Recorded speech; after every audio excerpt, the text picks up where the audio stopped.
ఇలా ఉండొద్దు, ఇక మీదట మీరు ఇలా చేయొద్దు, పూర్వమందు ఇలా ఉన్నారు, ఇప్పుడు ఇదిగో ఇలా ఉండాలి. కొన్ని వచనాలు చదువుతాను. ఎఫెసీయులకు రాసిన పత్రిక 4వ అధ్యాయం 17వ వచనం. కాబట్టి అన్ని జనులు నడుచుకున్నట్లు మీరిక మీదట నడుచుకోవద్దు.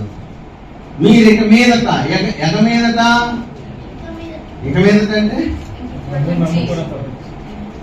అక్కడి నుంచి బయటికి వచ్చిన తర్వాత ఇక మళ్ళా వాటి వైపు చూడొద్దు.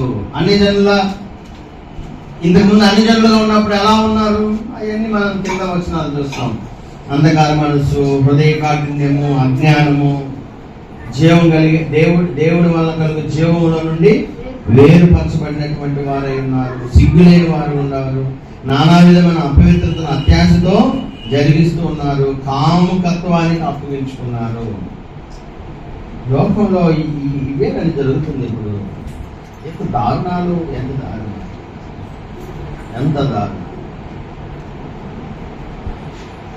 సిగ్గు లేకుండా నానా విధమైన అపవిత్రమైన కార్యాలు అత్యాశతో జరిగిస్తున్నారు. వాటి నుంచి మనం బయటకు వచ్చాం. ఎఫెసీయులకు రాసిన పత్రిక 5వ అధ్యాయంలో కూడా అంటాడు, 8వ వచనంలో 9వ వచనంలో, మీరు పూర్వమందు చీకటి అయి ఉంటుంది, ఇప్పుడైతే ప్రభువునందు వెలుగై ఉన్నారు. పూర్వము చీకటి, ఇప్పుడు వెలుగుగా ఉన్నారు. మీరు చీకటిలో నుండి బయటకు వచ్చారు. మళ్ళా నిష్ఫలమైన అంధకార క్రియలో మీరు పారివారవద్దు. వాటిని ఖండించండి, నరికేసేయండి, వాటిని ఖండించండి. మళ్ళా వాటిని మీ దరికి చేరనీయొద్దు. కొలస్సీయులకు రాసిన పత్రిక 3వ అధ్యాయము 7వ వచనం. పూర్వము వారి మధ్య జీవించినప్పుడు మీరు వాటిని అనుసరించి నడుచుకుంటుంది. ఎప్పుడు? పూర్వము ఏం చేశారు వీళ్ళు? వారి అవయవాలని జాగ్రత్తవానికి, అపవిత్రతకు, కామాతులకు, దురాశకు, విగ్రహారాధన, ధనాపేక్షకు అప్పగించి దేవుని ఉగ్రతకు పాత్రులై ఉన్నారు. పూర్వము చేసింది మళ్ళా ఇప్పుడు క్రీస్తులోకి వచ్చిన తర్వాత చెయ్యొద్దు. రోమీయులకు రాసిన పత్రిక 6వ అధ్యాయం 21వ వచనం ఏమంటారంటే, అప్పటి క్రియల వల్ల, ఎప్పటి క్రియల వల్ల? గతంలో చేసిన క్రియల వలన మీకేమి ఫలము కలిగేనో. ఒకసారి మీరు ఆలోచించండి.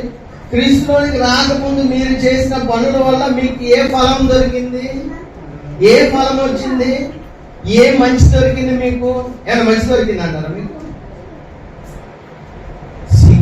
సిగ్గు. ఇప్పుడు వాటిని గూర్చి ఏం పడుతున్నారు? సిగ్గుపడుతున్నారు. కారా వాటి అంతము మరణమే. పూర్వం చేసినటువంటి వాటి అంతం మరణమే. దానివల్ల ఏ ప్రయోజనము మనకి లేదు. ఒక్కసారి మీరు థింక్ చేయండి.